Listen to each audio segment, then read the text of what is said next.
Y tenemos hoy un programón, tenemos hoy un invitado de lujo, tenemos hoy en Enigmas, en este viernes de misterio, que tenemos aquí todas las noches, todos los viernes, el Nocturno RCN para todo el país.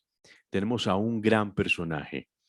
Quiero que nos sumerjamos en esas brumas del tiempo y podamos desentrañar enigmas y misterios, así como lo hemos venido haciendo en los últimos días, en los últimos programas, en los últimos episodios que hemos realizado aquí en Nocturne RCN.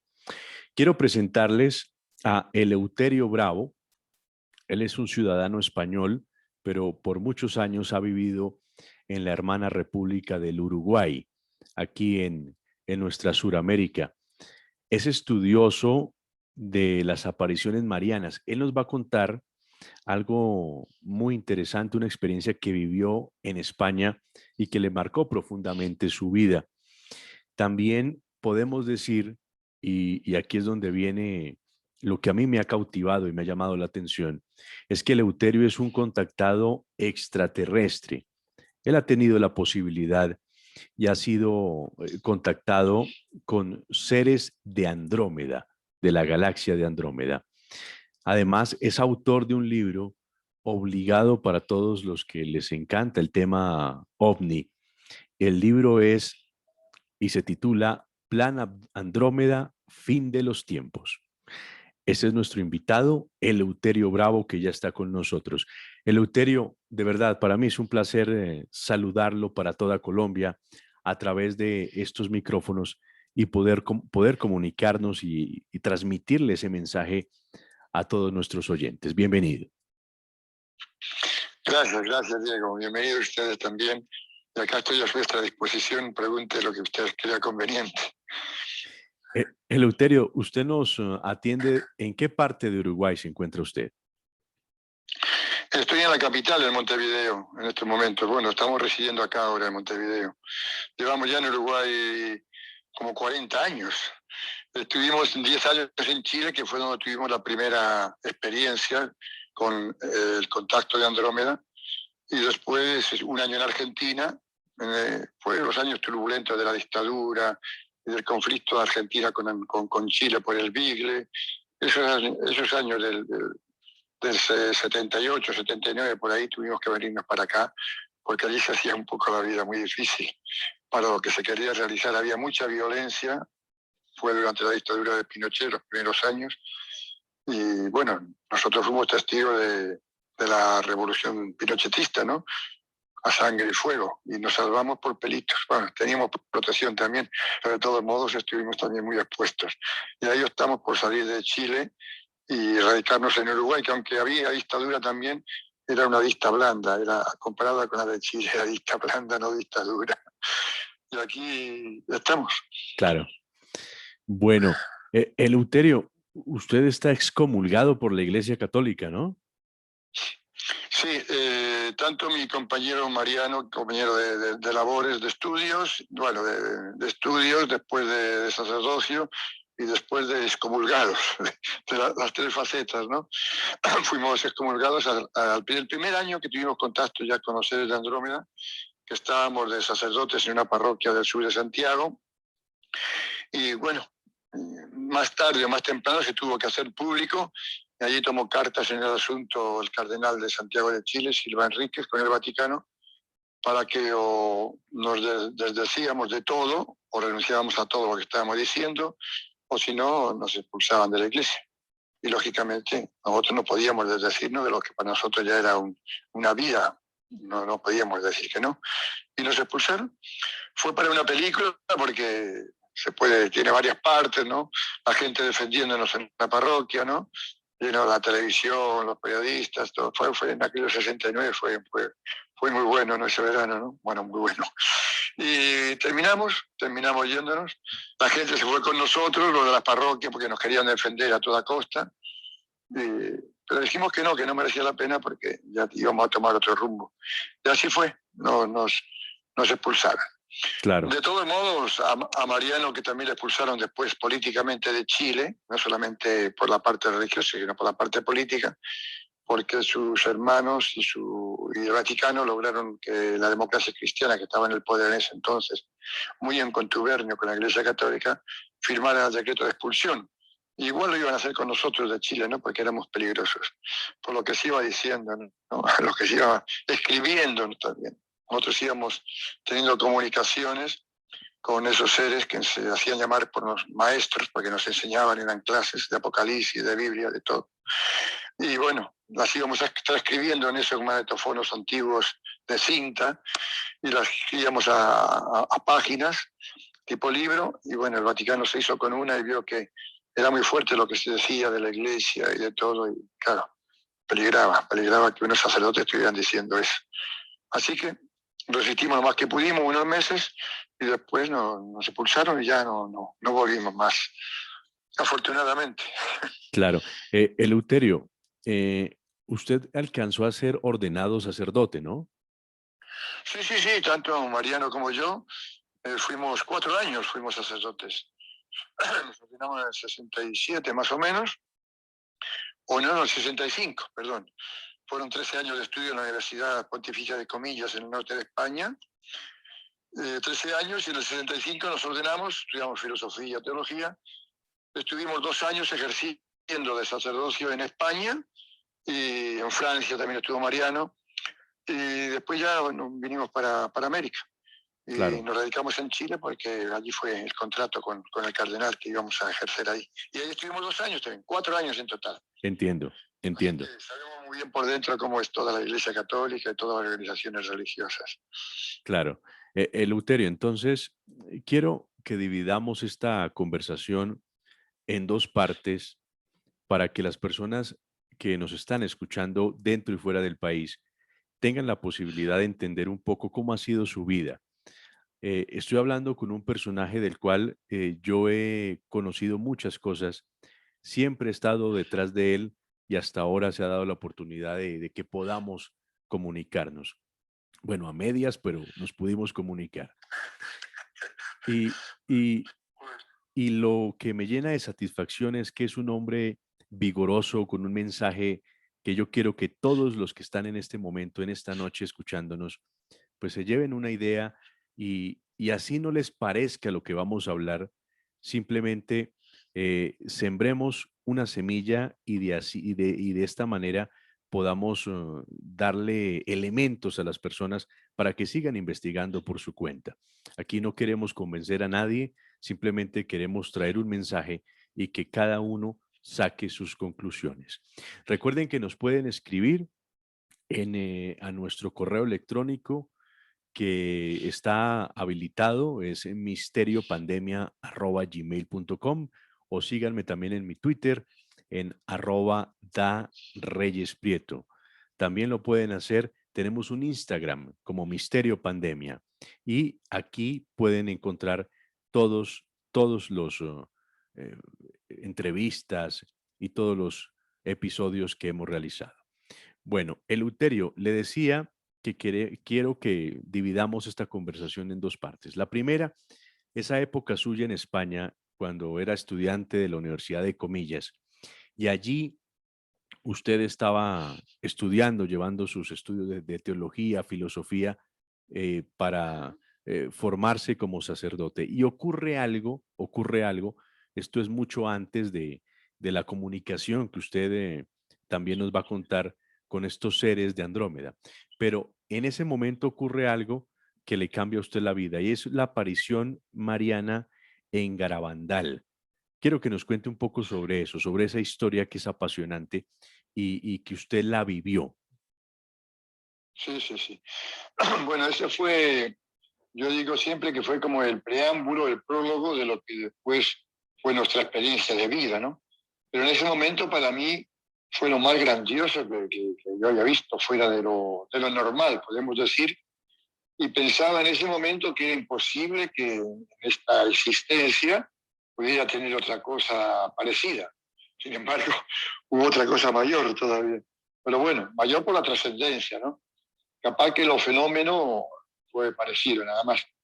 Bueno, el Garamandal, ustedes, me imagino que desde Colombia también oyeron hablar en ese tiempo, porque yo cuando fui a Garamandal había gente de América ya, de muchos países, no sé si colombianos, pero había argentinos, estadounidenses, mexicanos, y eso que fue al año y medio de comenzar las apariciones. Estas fueron en el 61. Estaba estudiando teología, segundo de teología, quedaban otros 2 años más. Y nosotros estábamos muy cerquita, la universidad estaba como a 30 kilómetros, pero era como si estuviera lejísimo, porque no se hablaba de eso.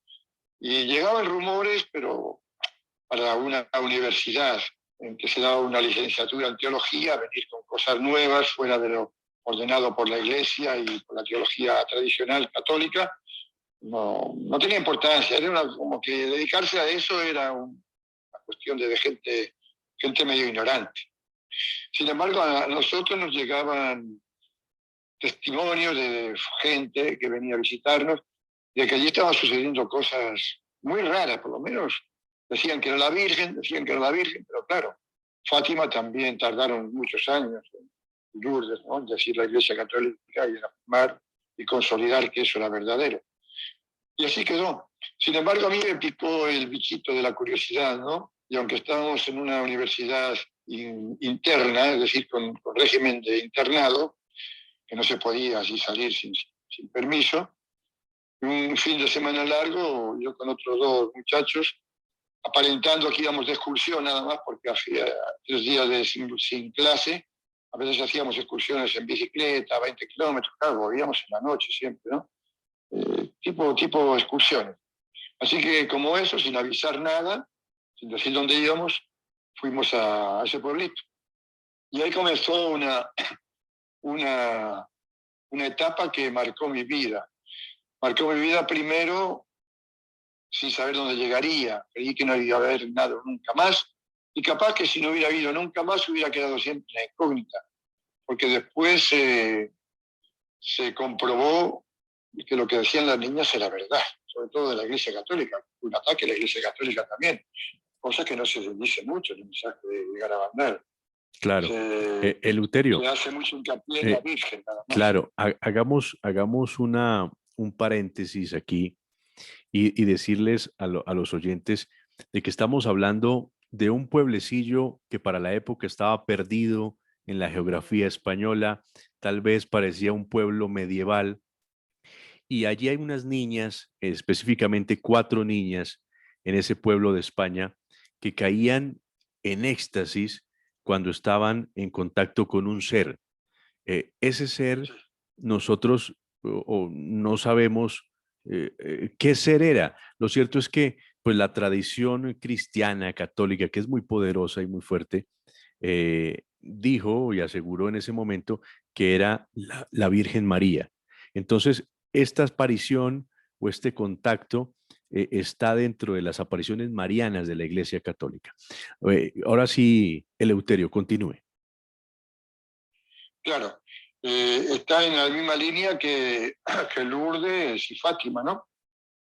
Estas niñas decían que la Virgen María y un ángel, el ángel Gabriel, les estaba dando unos mensajes y aparecía prácticamente, es impresionante, ¿no? Porque otras apariciones fueron contadas, como se ve de la mano, ¿no? Tanto a Fátima como a Lourdes, ¿no? Pero estas duraron 3 años, calculan que hubo más de 2.000, entre 2.000 y 3.000 apariciones, ¿no? ¿Para qué tanto, no? Pero bueno, así fue. Y las niñas, para los que no han oído la historia un poquito, lo resumo, ¿no? Porque nosotros al ir a Garabandal ya dentro del mismo espacio, se puede decir, dentro de esos días, ya pudimos comprobar que era verdad lo que se decía. El primer día que llegamos ya tomamos en contacto con las mismas niñas. Tuvimos solamente 2 días, la primera vez, yo después estuve otros cuantos días. Pero ya ese día daba pie para ver algo extraordinario. Para nosotros nuevo, porque ahora para mí ya es una cuestión ya resabida, ¿no? Pero entonces preguntaba a las niñas con quién la veían, me decían que veían a la Virgen, pero claro, no habíamos visto nada todavía, y que hablaban con ella, y que había habido un mensaje muy fuerte, que nos lo dijo después Conchita, ¿no? Sí, prácticamente, sino de advertencia a la sociedad. Eso no lo decían ellos, ya no usaban esas palabras, porque como usted dice, era prácticamente un pueblo medieval, en que hablaban con muy pocas palabritas y sabían muy poco, eran muy puras, muy sencillas. Era un pueblito en que no tenían un maestro que daba clase de vez en cuando y un cura que subía una vez por semana a dar una misa, y estaban totalmente aislados de todo porque no había carretera, no subía ningún auto, apenas se podía ir en nada, en animales, nada más y andando. O sea que eran 8 kilómetros del pueblo más civilizado, que se llamaba Cosío, en que se subía arriba a la montaña, ya cerquita de los picos de Europa, una zona muy preciosa, muy linda de España, ¿no? Rodeada de nieve, muy linda. Bueno, pero aislado de todo, llegabas, como decía usted, a un pueblo medieval, en que esas películas que habíamos visto recreando la Edad Media eran exactamente igual. Las mujeres vestidas tipo muy antiguo, con faldas hasta abajo, ¿no? Se comunicaban, como ellos llamaban, incluso las reuniones por esquilas, por cencerros de animales, que lo único que tenían para llamarse, para reunirse el pueblo, para reunirse la iglesia, también para dar cualquier aviso. Y en ese ambiente fue donde las niñas, una tarde, que iban después de la escuelita, subían a Los Pinos, que fue una zona muy famosa después, que está como a 500 metros del pueblo, hacia arriba, hacia la montaña, y había una docena de pinos, y ellas iban a jugar ahí, y al bajar de vuelta por un senderito hacia el pueblito, hay unos huertos de esos familiares en que hay manzanas, peras, y era justamente la época de eso, y se les ocurrió agarrar algunas manzanas, ¿no? Travesura de niña, no digo robar, porque no se podía robar a eso, hacer unas manzanas y comérselas allí. Pero las niñas, como tenían metido mucho esa idea de que el ángel de la guarda que llevamos alrededor nuestro se podía enojar, dice que se decía, no hagamos eso, porque el ángel de la guarda después nos va a regañar. ¿Cómo? Sí. Pero no pasa nada, vamos. Total, que entraron ahí y robaron sacaron unas manzanitas y se fueron al camino y se las estaban comiendo. Y empezaron a decir, ay, lo que hemos hecho, decían, lo que hemos hecho. ¿Y qué va a pasar? No va a pasar nada, ¿qué va a pasar? Dice que en ese momento estaban hablando sobre eso y tirando piedras para la izquierda, porque decían que el diablo siempre está a la izquierda. Entonces agarraban piedras y tiraban piedras a la izquierda, a un ser que no veían, como si fuera el diablo. Y en ese momento se dio un trueno enorme, no había tormentas ni había nada, y Conchita cayó fulminada, o sea, cayó de rodillas mirando hacia arriba. Las otras niñas la miraron como algo rarísimo y bajaron corriendo al pueblo a decir que la niña estaba viendo algo, una visión, que estaban hablando de un ángel, de los ángeles, y la niña quedó ahí y que la hablaban y que no las oía y que hablaba con un ser que decía que era el ángel Miguel. Así que bajaron al pueblo y la gente como loca, estas niñas que están diciendo tonterías. Y subieron para arriba, no las creyó nadie, claro, en el pueblo. Y subieron para arriba las otras 3 niñas, las que dijo usted, Conchita, la que estaba arriba, la que tuvo la primera visión, Jacinta, Mariloli y Maricruz. Las otras 3 niñas subieron para arriba y cuando ellas subieron, cayeron también las 3 en éxtasis. Éxtasis es decir, caían fuera de sí, mirando arriba, con una sonrisa, como que siempre estaban hablando con un ser muy amable que les estaba hablando, y ellas contestaban, sí, contestaban normalmente,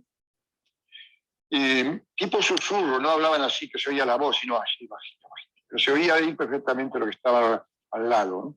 Entonces ese ángel les dijo que él se venía a anunciar que al otro día les iba a hablar la Virgen, porque la Virgen tiene en España sobre todo, tiene mucho devoto, mucha devoción. O sea, lo que dice la Virgen vale más que lo que dice Dios, por supuesto.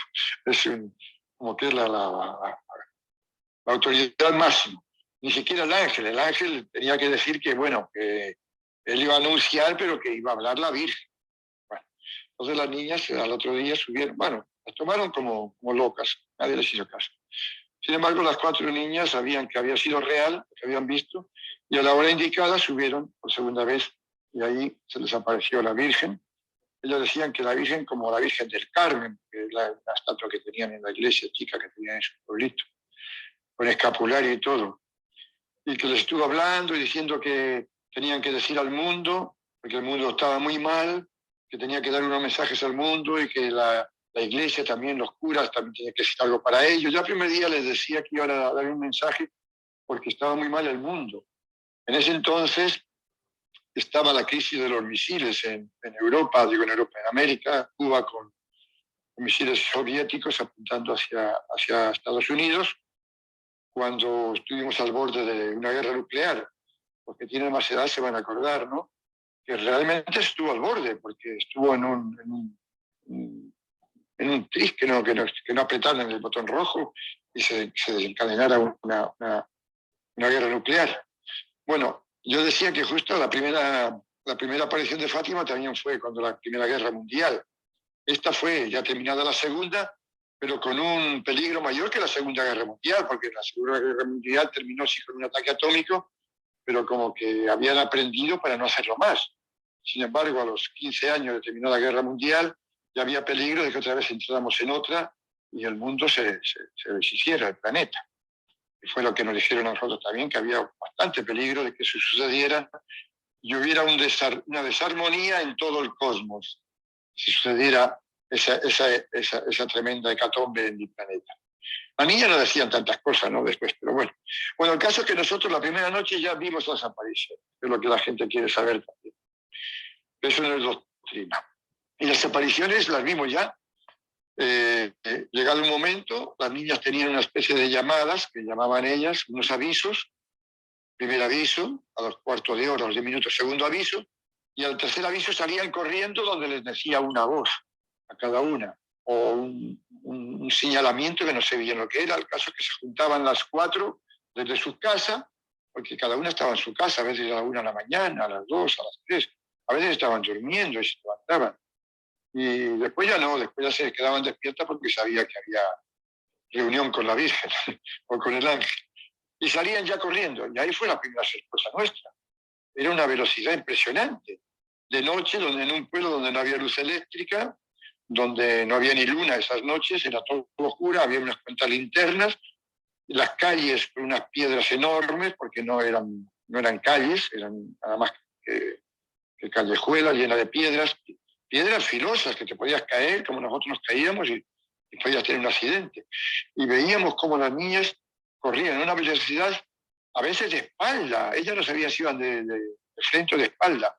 Pero a veces salían de espalda y subían para arriba a los pinos con una subida enorme de un 18% de desnivel o más.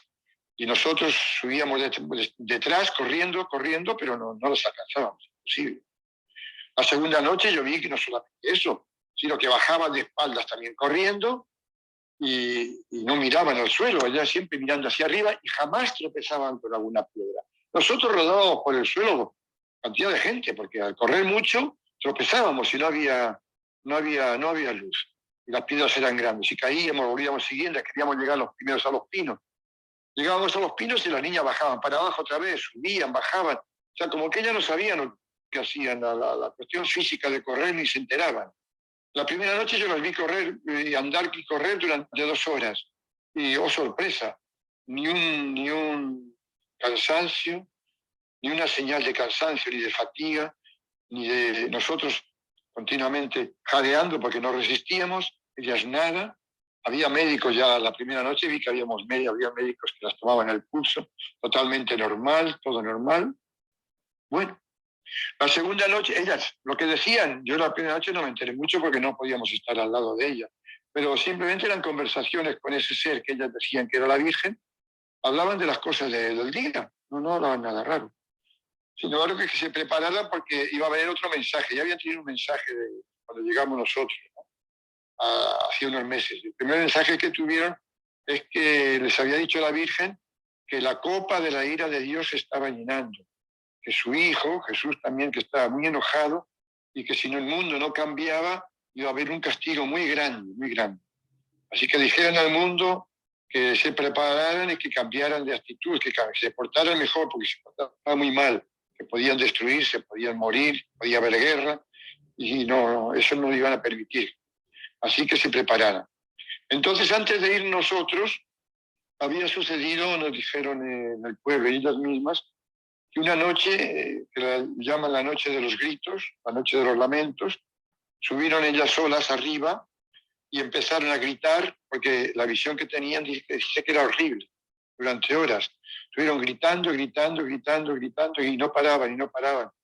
La gente dice que fue horas. La gente bajó asustada al pueblo y se encerró en su casa porque creía que el mundo se iba a terminar. Que hay gente que decía, para mí era el fin del mundo, eran desgarradoras. Y era cosa rarísima porque las apariciones eran muy tranquilas, eran muy, muy beatíficas. Tenían una carita que parecían ángeles las niñas. Era la carne como que parecía cera, ¿no?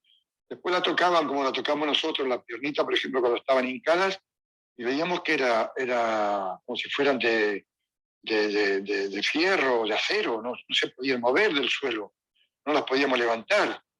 Y la gente, algún médico que las quiso levantar también, así de las asiras, tampoco podía moverlas hacia arriba.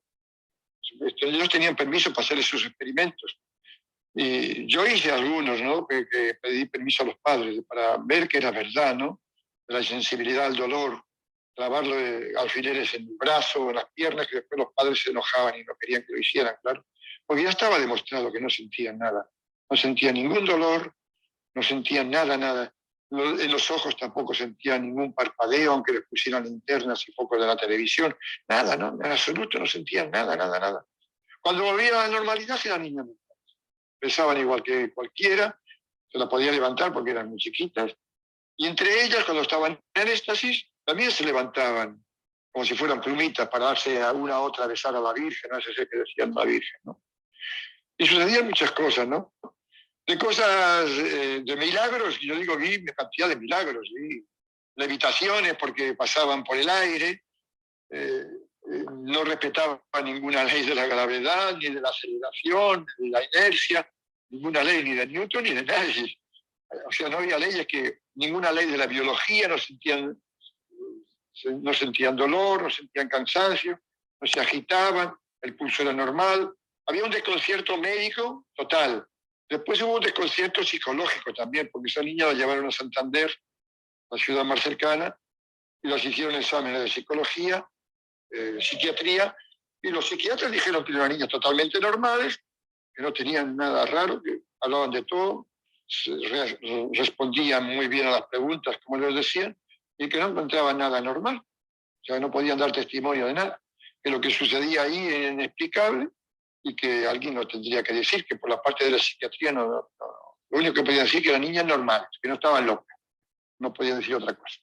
Y que lo que ellas veían en ese entonces eran las cosas de ellas y cosas del que los creyera, nada más. Lo que psicológicamente y psiquiátricamente estaban bien. Y lo otro, la parte médica también, eso no podían, no tenían explicación, ninguna explicación. O sea que era lo que se llamaba milagro, era un milagro, porque si los milagros es la suspensión de las leyes físicas, ahí estaban suspendidas todas las leyes físicas, yo lo veía. A veces pasaban corriendo por encima de charcos de agua, como si volaran, y se levitaban. A veces caían de espaldas, porque es lo raro, ¿no? Como que hacían cosas rarísimas, se caían de espaldas, se levantaban, a veces caían una encima de otra, pero seguían en éxtasis como si no existiera nada de la parte física. Ellos no sabían lo que había pasado, no sabían si se había caído, si no se habían caído, y eso horas y horas, días y días y años, fueron 5 años, calculan 5.000, o digo 5.000, 3.000 manifestaciones que duraban horas cada una, a veces juntas las 4, a veces de a 2, de a 1, etc. Bueno, la gente comenzó creían que era la Virgen, todo el mundo decía que era la Virgen porque ella veía que era la Virgen, claro.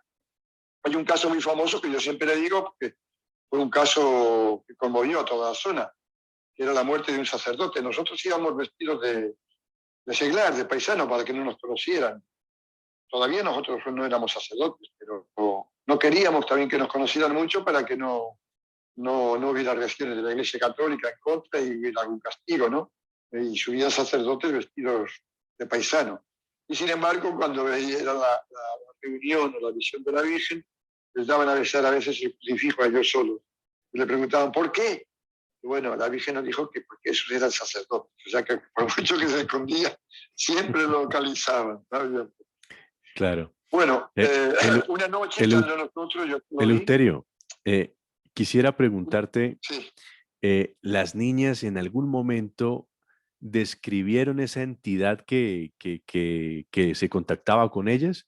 Físicamente decían era persona o simplemente era una presencia que sabían que estaba ahí, pero no la pueden describir físicamente? Sí, sí, la describían. Al ángel la describían. Al ángel era como un joven más o menos de 15 o 18 años, muy apuesto, que muy lindo, muy guapo, decían ella. La Virgen era como la Virgen del Carmen, y una vez venía con un vestido azul, pero normalmente era con el hábito del Carmen, decían, con escapulario y todo, el marrón. Y a veces venían con el niño Jesús y a veces sin el niño Jesús. Entonces, una vez, eso lo digo siempre, ¿no? Para después hacer la asociación con lo que podía ser, ¿no? Porque la Iglesia Católica decía que no podía ser la Virgen porque estaba hablando contra la Iglesia, decía cosas contra la Iglesia, o sea que tenía que ser el diablo. Entonces, la niña dice que una vez vieron, digo, no vieron nada raro nunca. Dice, sí, a veces había luces, arriba o abajo. Una vez dice que vieron un globo, decía Conchita, un globo luminoso arriba, en el espacio, encima de cuando estaba la aparición. Y que las niñas preguntaban así, a ver qué era eso y por qué se pone ese globo ahí, qué es ese globo. Y bueno, le dijo, ese globo es el vehículo donde venimos a verles a vosotros. Es decir, claro, la niña no se quedaba ningún problema, ¿no? Pero qué raro que tuvieran que venir los ángeles del cielo y la Virgen María en un globo luminoso. Porque si Dios es todopoderoso y todo, ¿qué necesita globos para andar como vehículo, como avión? Era rarísimo, ¿no?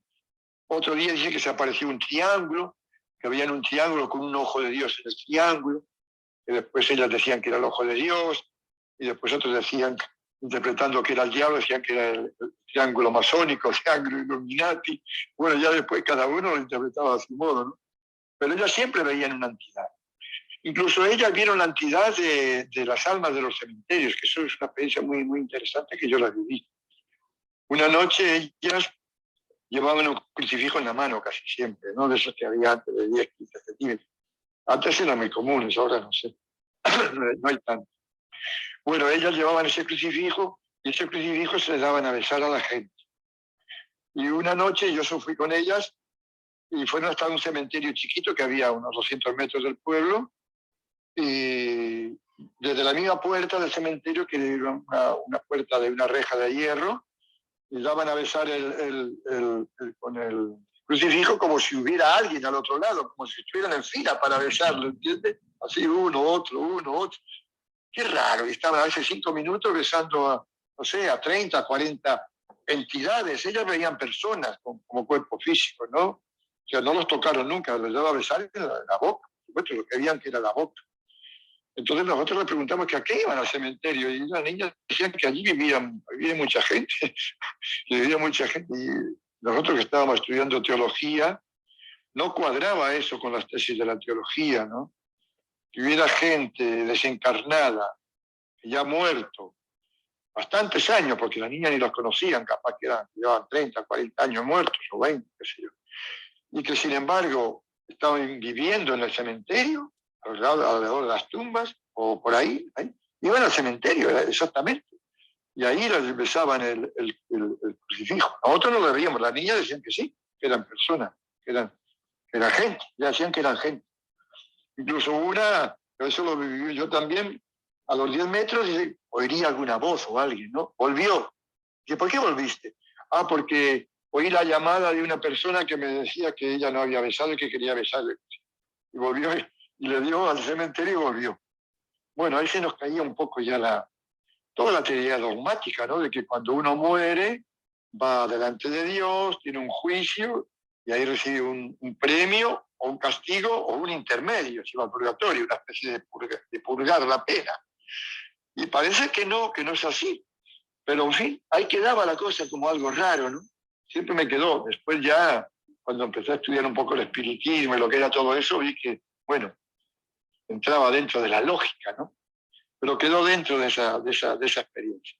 Qué interesante. Bueno, el primer mensaje de la Virgen, ¿quería preguntar algo antes? No, adelante, Eleuterio. El primer mensaje que le dio fue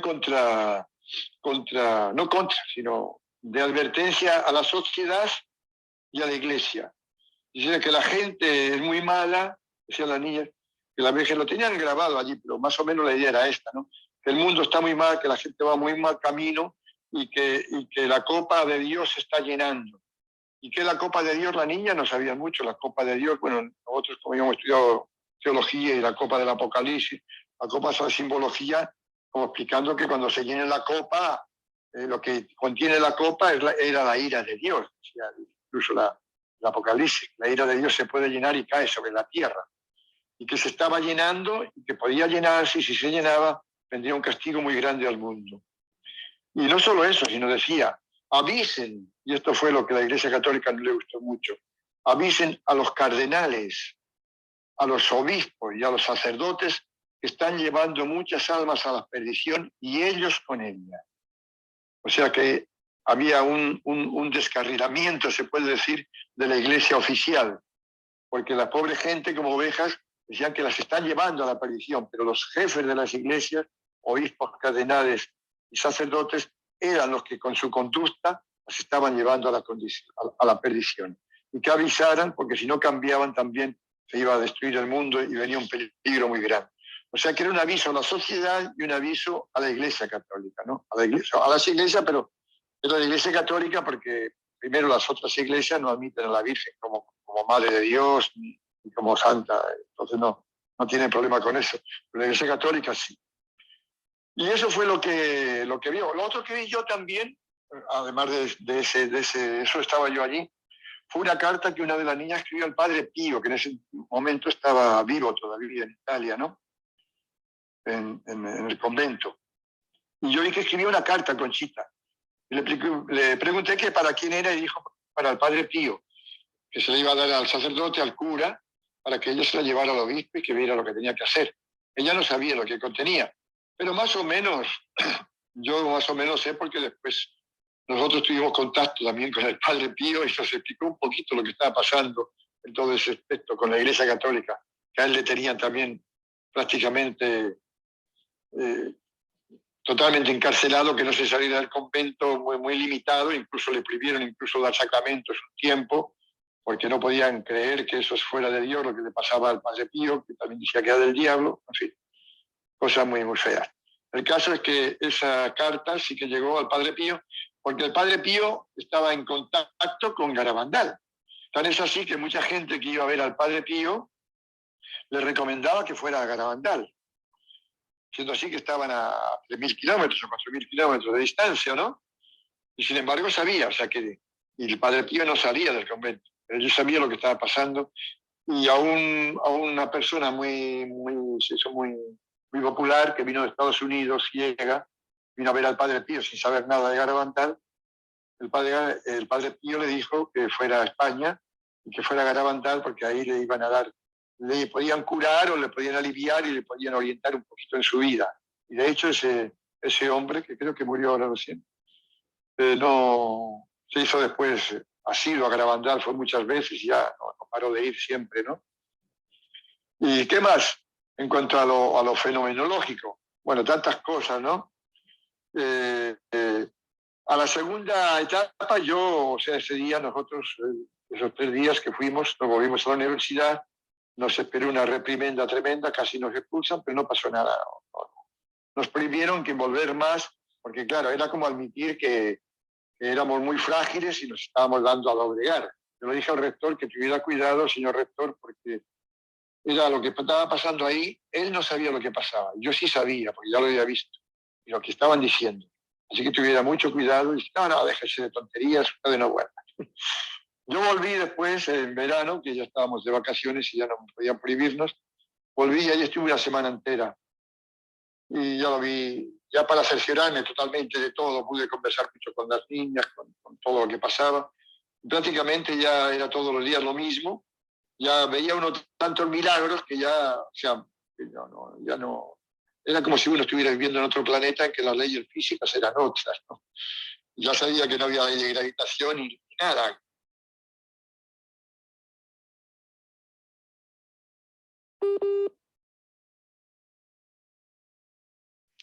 Eleuterio, vamos a reconectar la llamada con nuestro invitado, con Eleuterio Bravo, que nos está compartiendo una historia maravillosa, una historia increíble, una historia sin precedentes en la historia de la humanidad. Esto que estamos escuchando con Eleuterio es simplemente eh, impresionante, maravilloso y muy imponente. Bueno, Espera un Eleuterio, poquito, padre, que tiene poca batería. Ahora le ponemos. Eleuterio, vamos a continuar.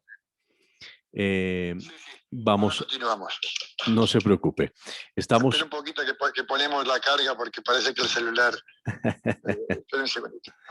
no se preocupe. Yo sigo aquí diciéndole a la gente que Eleuterio es una persona que ha vivido estas experiencias y que tiene eh, la amabilidad de contárnosla aquí en este programa en esta noche.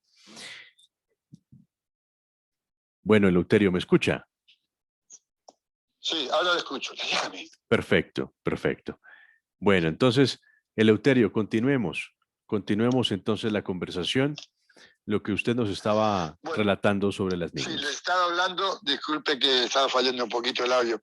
Les estaba hablando de que los días anteriores a nosotros había habido un caso muy comentado que también consideran como fuera de lo normal. ¿Me oye, no? Sí, se oye, Perfecto, ¿no? perfecto, Bueno, perfecto. el padre Andreu, un padre jesuita que no era de Comillo, de la universidad donde estábamos nosotros, sino de una ciudad cercana, Reynosa, era profesor de teología, también fue como con la curiosidad igual que nosotros, ¿no?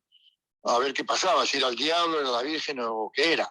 Y también él quedó totalmente estupefacto ante lo que estaba viendo, ¿no? Pero él tuvo una experiencia muy rara, ¿no? Siendo muy joven, un poquito más, de unos años más que nosotros, 30 años, nosotros teníamos 20, 22, 23. En una aparición de la Virgen, él quería ver lo que las niñas veían y agarró, tocó a una niña por el hombro y de repente quedó también en éxtasis él. Y miró con los ojos fijos, comenzó a gritar, milagro, milagro, milagro, milagro. Y bueno, él no explicó nada más que vio algo maravilloso, algo que iba a suceder, que era precioso y que teníamos una madre muy enorme, muy grande en los cielos, muy lindo todo, todo muy lindo. El caso es que esa noche, de vuelta a Reynosa, en el auto que la llevaba, la gente que iba con él creyó que iba dormido y cuando llegó a Reynosa estaba muerto. ¿Y murió? O sea que no sé si no resistió el cuerpo físico, eso que le pasó ahí, se desequilibró totalmente, o fue que otras cosas que más paranormales. El caso es que sucedió y ese sacerdote dice que está sepultado allí en mismo Garabandal, allí. Algunos dicen que está de cuerpo incorrupto y otras cosas, yo eso ya no sé nada. Claro. El caso es que esa cosa fue muy famosa. Incluso después en varias apariciones las niñas dicen que le veían. Entonces tampoco estaba con Dios ni con el diablo. Si le veían, no había subido al cielo. Dice que le veían y que le daban a besar al crucifijo, o sea que seguían por allí los muertos. Eso ya estaba la cosa muy discutible. Bueno, y eso fue Garabandal, ¿no? A mí me quedó grabado mucho, ¿no? Bueno, la despedida fue en el 65, que fue la última visión que tuvo Conchita, que le dijo que ya ellos ya se iban, y le dijo a la niña que fueran muy buenas. Había pasado, mira, que esos 4 años sería un gran paso en torno a la posibilidad de una guerra atómica, ¿no? El mundo quedó bastante más calmado, no sé si se acuerdan ustedes, 75, 79, 70, aunque seguía la Guerra Fría, pero se iba enfriando, no era tan fría ya, no, iba siendo más normal hasta que después ya terminó con el hundimiento de la Unión Soviética, se terminó la Guerra Fría. Pero bueno, estaban diciendo que había peligro todavía y que mantuvieran muy buenos porque la copa de Dios estaba llenando y que había que cambiar de actitud. Pero sobre todo que no había que dejar que se destruyera el planeta, fue cosas que nos dijeron a nosotros también. Y a la niña le dijeron que tenía que seguir siendo muy buena porque hasta ahora, mire qué cosa más interesante, eso me quedó grabado, ¿no? Que hasta ahora sus manos estaban vacías para ir al Padre, que tenían que llenarse de obras buenas, que hasta ahora estaban vacías. Digo, si estas niñas, que eran puras, lindas, chicas, obedientes, y todavía no tienen méritos para ir ante el Padre. Digo, qué raro, que estuvieran vacías, que tenían que portar muy bien, que tenían, sí, vayan, decía, hagan penitencia, digan al mundo que hagan penitencia, que hagan penitencia. Claro, la Iglesia Católica cree que hacer penitencia es ir a confesarse, algo así, la penitencia, no sé qué creen que es. Y que sigan comulgando, dice, pero sobre todo, dice, antes sean buenas, sean buenas. Ahora diríamos, hagan lo que quieran, sean de la religión que quieran, pero ante todo sean personas humanas decentes y normales, sean buenas, obren bien, ámense. Lo demás, como que era la segunda parte, yo ya lo interpretaba así en ese tiempo, ¿no? Que lo de menos era la religión oficial, lo de menos era eso. Lo importante era que las obras nuestras fueran de gente que se sintiera hermana entre sí, porque teníamos un mismo padre.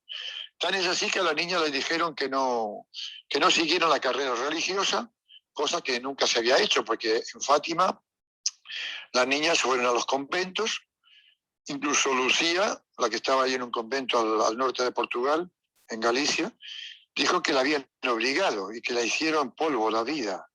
O sea que no estaban tan de acuerdo en aquella vida religiosa que ellas estaban teniendo.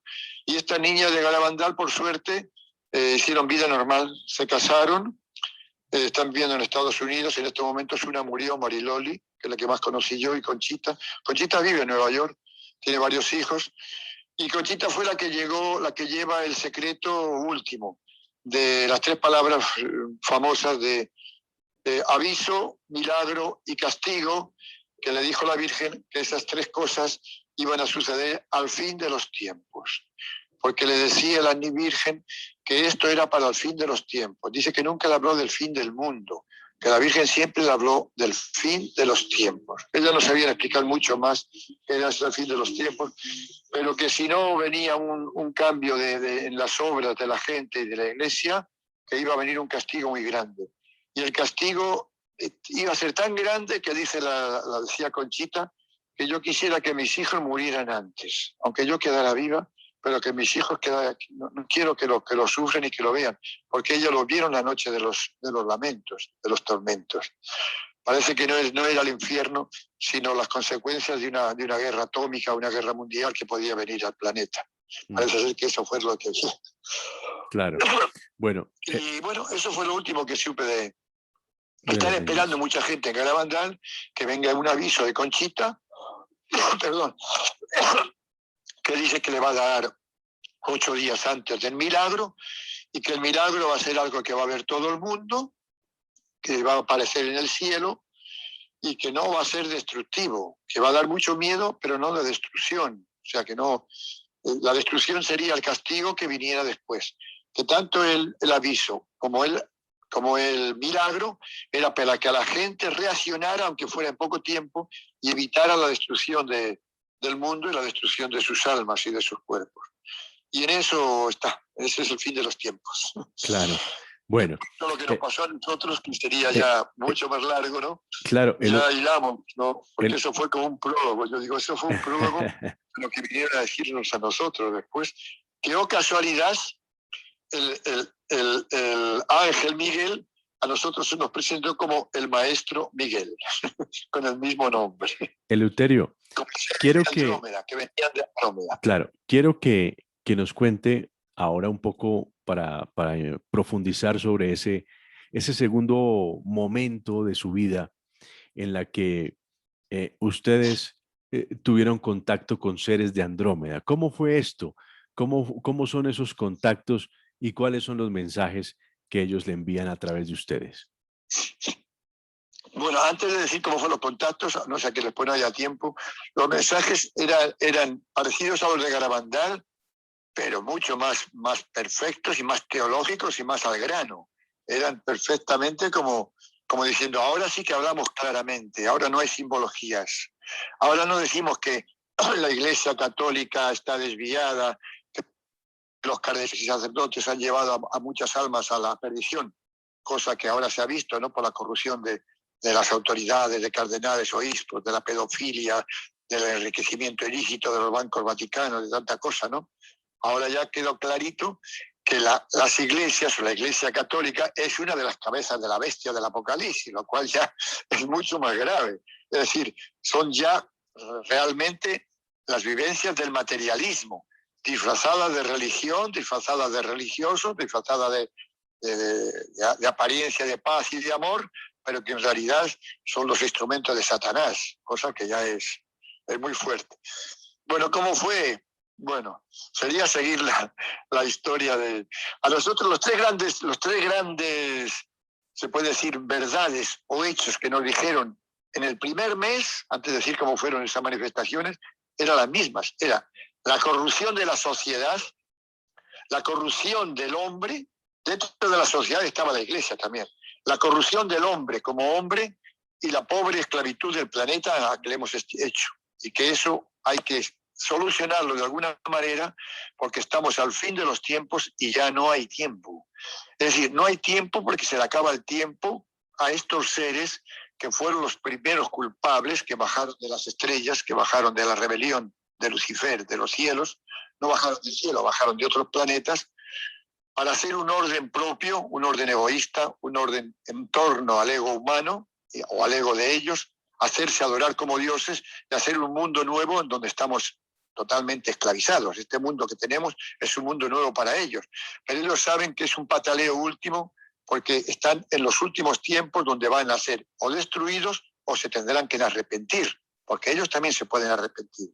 No siendo el diablo, o capaz que también Satanás se podrá arrepentir, pero siempre van a tener una oportunidad. Pero vinieron a la tierra, dice el Apocalipsis, hay de ustedes los que viven en la tierra y en el mar, porque el diablo ha bajado a ustedes furioso, porque sabe que le queda poco tiempo. Poco tiempo, cuando se escribió el Apocalipsis era en el año 100 más o menos, hace 1900 años, pero es poco tiempo. Pero ahora ese poco tiempo son segundos. Se acabó ya no el tiempo, ya no los días ni los años. Se acabó el tiempo total. Quedan segundos, segundos cósmicos, ¿no? No son de día nada más, o sí, que ya no hay más vuelta atrás. Vamos a entrar a una nueva dimensión. La Tierra se va a recuperar y va a entrar una buena vibración, una buena humanidad, y todo lo que hemos acumulado hasta ahora, que ha sido causa de destrucción, va a desaparecer. Física, psicológica, religiosamente, va a desaparecer por las buenas o por las malas. Que quieren y queremos todos que sea por las buenas, que cada uno hagamos ese apocalipsis interno para destruir las creencias, para destruir todo esto que nos ha destruido a nosotros mismos y nos tiene esclavizados, y podamos respirar este mundo nuevo que viene. Eso vinieron a decirnos y eso siguen diciéndonos ahora porque seguimos todavía con ellos, de otra forma mucho más perfecta, porque ahora sí que va a ser más definitivo. Queda muchísimo menos tiempo. Y bueno, alguno puede oler ya que queda menos tiempo por lo que está pasando, ¿no? Son cositas que nunca han pasado y que están pasando. O si no, vea cómo estamos todos tapados la boquita y la nariz por las calles, ¿no? En todo el mundo, en todo el globo terráqueo. Esos tres grandes mensajes nos dijeron a nosotros. Mensajes que los íbamos sacando del Apocalipsis, porque cuando nosotros habíamos estudiado teología, más o menos estábamos en ese lenguaje. A nosotros ya no nos hablaban en un lenguaje de niñas infantiles de Fátima o de Lourdes. Nos hablaban más como extraterrestres, como científicos y como teólogos, se puede decir, como bíblicos, con un lenguaje bíblico adecuado, ¿no? Y sería para hablar muy largo, pero ahí está todo escrito, ¿no? Es decir que el primer mensaje de todos, cuando ya se presentaban, vimos cómo era, vimos las naves, todo, fue: vuestra sociedad está corrompida, estremece al universo. Qué lindas palabritas. Vuestra sociedad está corrompida, estremece al universo. Y esto nos afecta. ¿Cómo a ustedes les afecta el que un planeta esté corrompido? Sí, todo está hecho perfecto y todo está engranado para que sea una maravilla, y es una maravilla. Y cualquier ser que se desvíe, como ustedes se han desviado, nos afecta. Dice, y están en peligro de quedar para siempre en las tinieblas. ¿Cómo? Si llegara a destruirse vuestro planeta. Todavía había peligro de guerra atómica, ¿no? Si llegara a destruirse vuestro mundo, que hubiera miles y miles de años en que no hubiera sido posible la vida en la Tierra, lamentablemente quedarían errantes por el espacio y a los ojos de Dios no llegarían. se estancaría vuestra evolución y estaría en lo que ustedes llaman el infierno. Claro, eso dice, ¿a quién se le ocurrió eso? Bueno, nosotros eso lo sentíamos, porque ya habíamos tenido toda la experiencia de la Iglesia Católica, nos habían expulsado, cuando venían estos mensajes entraban dentro. Además, se podría decir, encajaban perfecto en la explicación del Apocalipsis, todo lo que decía, ¿no? Darse cuenta que la segunda cabeza de la bestia que nos decían que eran las religiones, o que era la Iglesia Católica principalmente, especialmente el Vaticano, que es lo más visible de las iglesias, de las religiones, decían que en el Apocalipsis está identificada como la segunda bestia, la segunda cabeza, que tiene cuernos de cordero y voz de dragón. Cuajaba perfectamente. ¿Qué decir cuernos de cordero? Que aparece como un ser bueno, como es el cordero. Mansedumbre, paz, amor, entrega, que incluso cuando se sacrifican se entrega sin balar, sin un grito, pero no se engañen. Eso es la apariencia hacia afuera. Dentro es la voz del dragón. El Apocalipsis decía, y lo dice, léanlo en el capítulo 12 y 13 del Apocalipsis, cuando explica las bestias del Apocalipsis. Han abusado, nos decían, han abusado ustedes del orden cósmico. Dios les dio un planeta, les dio una tierra, les dio un sistema de vida, y ustedes han abusado, han creado el materialismo, sienten materialismo, viven materialismo y viven materialismo. Y lo que es peor, se han acostumbrado y se sienten felices en ese estado. ¡Qué barbaridad! El materialismo. El materialismo nos dijeron que era, se puede decir, la bestia del Apocalipsis, la creación del diablo. Como que el diablo había armado un sistema de lucha, un dragón, el dragón, son palabras metafóricas, que había un sistema de lucha y había creado una bestia inmensa con un poder inmenso, esa bestia que gobierna toda la tierra, donde ustedes, dice, están viviendo y sintiendo y tienen el mismo hálito que esa bestia. ¿Y cuáles son las cabezas de esa bestia? Las fuimos destruyendo, las fuimos viendo para destruirlas si pudiéramos. Ojalá pudieran destruir alguna. Son las cabezas visibles de los poderes del materialismo, los poderes financieros, los poderes económicos, los poderes religiosos, los poderes políticos nacionales, los imperios de las naciones, las instituciones de la salud, las educacionales, todas esas son cabezas de la bestia porque están hechas con materialismo. El materialismo no es que la materia sea mala, sino que la materia la hemos dado el carácter de Dios, de que es lo único válido y a lo cual ustedes han entregado en cuerpo y alma. Qué bueno. Eleuterio, es mucha información la que usted nos da y que nos pone a pensar, pero el ejercicio que queremos hacer es poner a pensar a la gente, investigar a las personas y que cada persona saque su conclusión personal. Simplemente quiero que usted nos contara, ya para ir rematando esta interesantísima conversación, ¿cómo es el contacto que ustedes tienen con estos seres? Hablamos de las niñas de Garabandal, cómo entraban en éxtasis, pero ¿cómo fue que llegaron a ser ustedes contactados? ¿Mediante qué? ¿Cómo? ¿Ustedes qué vieron? Sí, eso es para una película larga también, ¿no? Porque comenzamos de la forma más natural del mundo, ¿no? Mariano y yo, cuando teníamos la parroquia ahí en el sur de Santiago de Chile, que fue donde fuimos a ejercer el sacerdocio, eso no lo había dicho acá. Bueno, los 2 años primeros, año y medio, en una parroquia pobre, obrera. Nosotros era lo que queríamos porque en España estábamos imbuidos de la teología de la liberación, de los curas obreros, como de la parte izquierdista de la Iglesia, ¿no? Esa parte que a la Iglesia siempre le venía muy bien para decir que estaba en la avanzada, ¿no? O sea, como que la Iglesia tenía la extrema derecha y la extrema izquierda, tenía todo, entonces siempre estaba en el poder. Entonces nosotros, se puede decir, como ovejitas, hacíamos el juego a las instituciones poderosas, ¿no?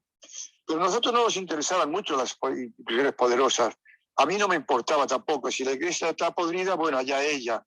Si los poderes de la Iglesia están podridos, allá ella. Yo voy a hacer Para mí ser sacerdote era algo que veía que podía hacer mucho bien a la gente y lo voy a hacer, no me queda otra cosa. Así que en la parroquia empezamos a revolucionar la parroquia, prácticamente en el buen sentido, ¿no? A que no se diera plata, dinero por ahí, a no cobrar por los servicios religiosos. Claro, eso nunca no lo habían visto en Chile, en Santiago de Chile. No cobrábamos por los servicios religiosos, ni bautismos, ni matrimonios, nada, ni por entierros, por nada, pues no cobrábamos por nada. Vivíamos prácticamente de la gente, que era muy cariñosa en Chile, bueno, como toda América Latina, ¿no? No teníamos ningún problema económico porque nos invitaban a comer y a cenar todos los días por ahí. Y nosotros nada más íbamos a dormir a la casita que teníamos. Nos mudamos a una casita tipo Villa Miseria para estar más cerca de la gente, porque creíamos que viviendo muy pobre íbamos a estar más con la gente y a que la gente nos hiciera caso. Todo con el buen sentido, ¿no? De que ser como ellos. No teníamos ningún doble sentido en la vida para aprovecharnos de ello. Porque veíamos que esa era nuestra vida, que sí había sido Jesucristo, Jesús con los pobres y con los enfermos. Queríamos ser así. Pero a mí me quedó siempre la duda de lo que había visto en Garabandal. Entonces yo le dije a Mariano, mira, ahora que la parroquia ya está encaminada, que nos quiere toda la gente bien, que teníamos grupos en la parroquia de todo, de música, Mariano es un buen músico, de teatro, de sociología, teníamos de todo, grupos de todo, lo que se llamaba la avanzada de todo de la Iglesia Católica. Claro, hay la cosa que no se podía entrar. Por ejemplo, lo que es el espiritismo, la umbanda, la brujería, todas esas cosas que la gente lo tiene escondido y no aparece, como que eso es cosa del diablo. En España eso era para ponerte en la hoguera casi, ¿no? No se podía ni hablar de eso. Pero acá ya cuando vinimos a América Latina, bueno, era más normal. Así que yo dije a Mariano, a mi compañero, digo, bueno, entre los dos vamos a ver cómo podemos investigar lo que es el espiritismo para ver si podemos orientar un poquito, porque a mí me quedó lo de Garabandal de que las almas quedan en los cementerios, y eso no lo podía evitar nadie, eso yo lo vi. Los niños no estaban fingiendo y hablaban con esos seres. Entonces, si yo puedo demostrar por medio del espiritismo que es verdad que los seres cuando mueren siguen con nosotros, que no siguen en esta dimensión, por lo menos algunos, que no se van al cielo ni se van al infierno, sino que están acá, bueno, habría que investigar eso. Comencé entonces a investigar un poquito con los libros de espiritismo, sobre todo de Allan Kardec, que son los más tradicionales dentro del espiritismo, y ya me sentí como que con eso y teniendo alguna experiencia práctica podía ya dar alguna opinión. Y así fue cuando quisimos conseguir alguna persona que fuera espírita de verdad, o sea, que fuera medium espírita y que atrajera, si era verdad, a esas entidades. Y nosotros teníamos nuestros métodos para preguntar cosas de teología y cosas para ver si de verdad era cierto lo que nos habían enseñado y donde ellos estaban. Y ese era el plan nuestro, estudiar el espiritismo. Nosotros no queríamos, estábamos en plena cordillera de los Andes, la parroquia nuestra en la precordillera, o sea que hablaban sí de luces, de seres extraterrestres que pasaban, pero bueno, en todo el mundo se hablaba de eso. No nos hacía mayor problema ni mayor inquietud. Estaba más por el espiritismo. Y así fue, contactamos con una persona que nos presentaron como muy buena, y gente que no era muy religiosa, de la Policía Internacional, que la empleaban para encontrar objetos perdidos, personas arrastradas, cadáveres, que habían asesinatos, en fin, para ayudar a la policía. Y la policía la llamaba continuamente y la pagaban, por supuesto, como servicio, porque a ellos les servía también. Y bueno, a esa persona nos presentaron. Yo, casualidad, era de la misma ciudad donde estábamos nosotros. O sea, nosotros éramos una ciudad de Santiago de Chile, al sur de Santiago, una ciudad de unos 100.000 habitantes, pero pegando a Santiago, del Gran Santiago, ¿no? Y allí vivía y allí fuimos a conocerla. Y entonces ella fue a conocernos primero a nuestra casita y quedamos en que queríamos tener una sesión espírita con ella. Entonces quedamos en ir y una noche, después de las funciones parroquiales, fuimos a la casa de esta señora, de esta persona, y tuvimos una primera sesión espírita. O sea, totalmente como es una señora espírita y como ella había tenido varias. Que, no sé, muchos de ustedes han oído, otros lo han visto, otros no. Es una persona que dice que incorpora una entidad difunta o ya que desencarnada, o sea buena o sea mala, no se sabe. Todo el mundo dice que encarna santos, ¿no? Que nadie dice que va a encarnar a buenos. Entonces, si le pregunta a los espíritas que cuáles son los seres que se manifiestan, te van a decir que San Jorge, San Esteban, María Magdalena, todos vienen con grandes santos, ¿no? Es como aquí en la iglesia, si acá en nuestra sociedad pudiéramos ser todo Napoleón y los seres poderosos, seríamos todos así también. Bueno, pues ellos ahí en ese mundo de desorden donde viven también, se hacen pasar, y más ante nosotros que somos crédulos, se hacen pasar por quien quieran, en absoluto. Y más que ven otras cosas que no vemos nosotros. Tuvimos una situación normal, en que normal para ellos, para nosotros fue removedora, conmovedora, porque empezamos a ver que existía otro mundo. Dentro del espiritismo, para los espíritus es normal, pero para los que veníamos de la iglesia católica, de la iglesia que no cree en nada de eso, impresionante. Vimos cómo nos agarramos de la mano, éramos tres nada más, la señora espírita y Mariano y yo, agarrados de la mano, y comenzamos dice que se incorporaba, que venía un ser ahí, y que por medio de sonidos iba a dar lo que le preguntáramos, porque ella dice que era medium de efectos físicos. Es decir, no oía voces, decía que ella que no oía a nadie, ella simplemente sentía la presencia y por medio de lo que pasaba, por efectos físicos, de golpes o de movimiento de objetos, contestaba las preguntas, así la utilizaban los policías y así tuvimos esa sesión nosotros de preguntas y respuestas. Claro, nosotros comenzamos a preguntar cosas que solamente nosotros sabíamos. Primero, esa persona de la Biblia no conocía nada, en absoluto. Era bíblicamente analfabeta, no sabía prácticamente nada. O sea que podíamos preguntar cosas y podíamos saber si era verdad o mentira lo que nos decían.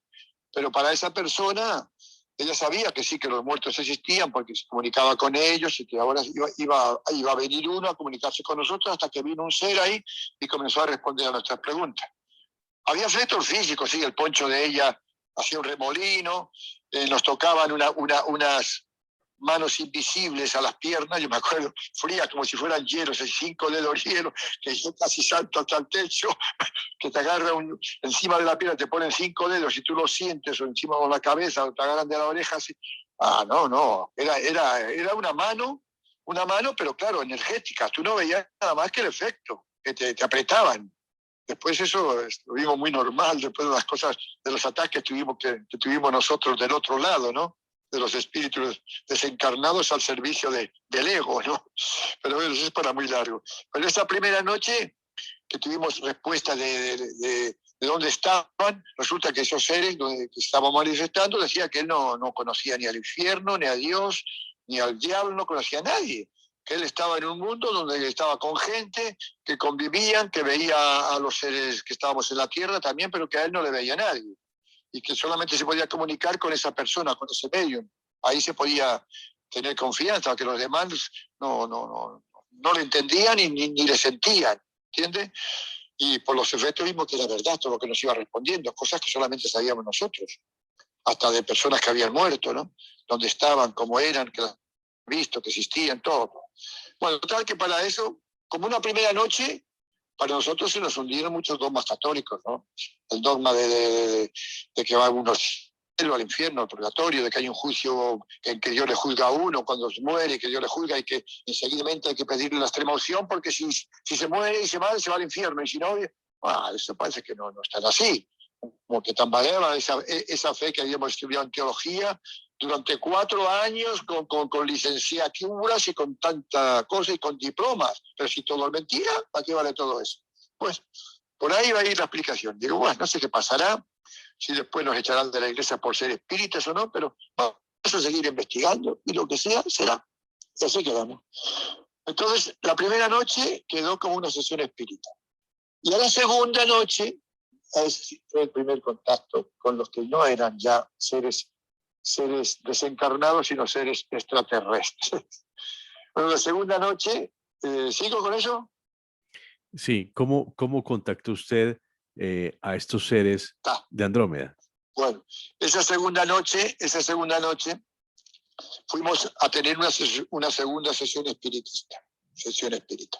Pero ya cuando llegamos nos estaba esperando la medium, esa señora con su ex marido, con su ex esposo, que también era espírita y le ayudaba a ella, y nos habían dicho que nos habían llamado a nosotros y queríamos que fueran por ahí, porque llevaban unos días teniendo contacto con unos seres que no eran, decían ellos, unos seres que no eran seres desencarnados, espíritus, sino que se presentaban.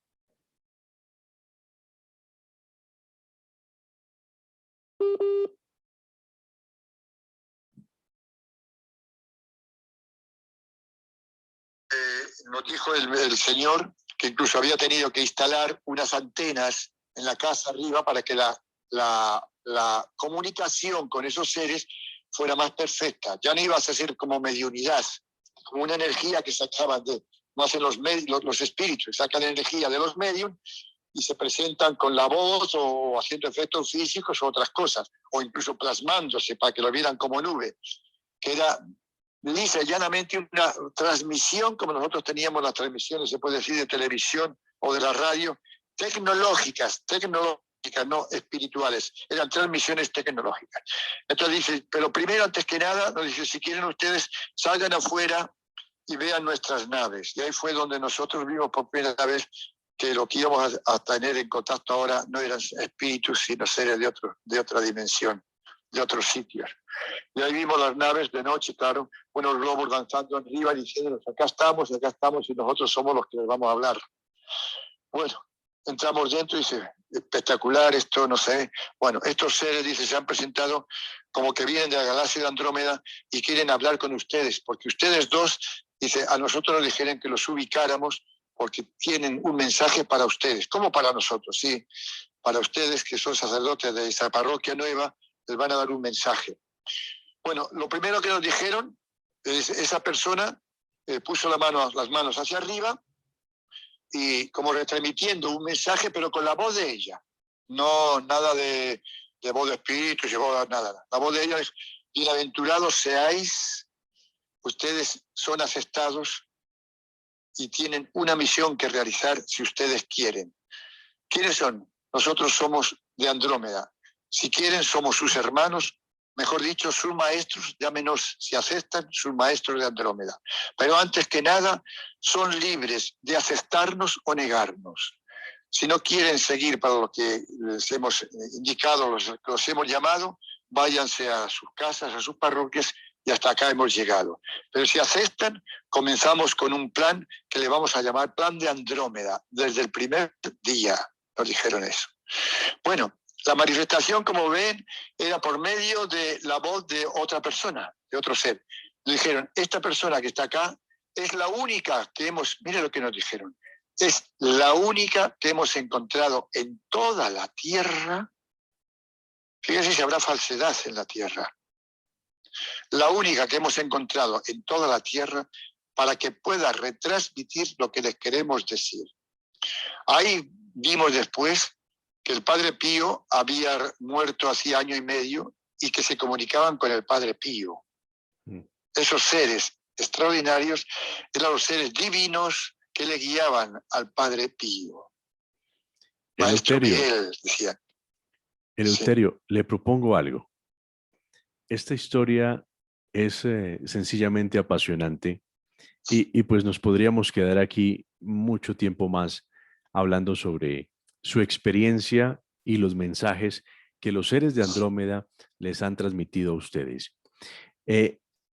Podemos hacer una segunda parte, ¿le parece? Y para que sigamos hablando tranquilamente y con gran profundidad sobre este tema.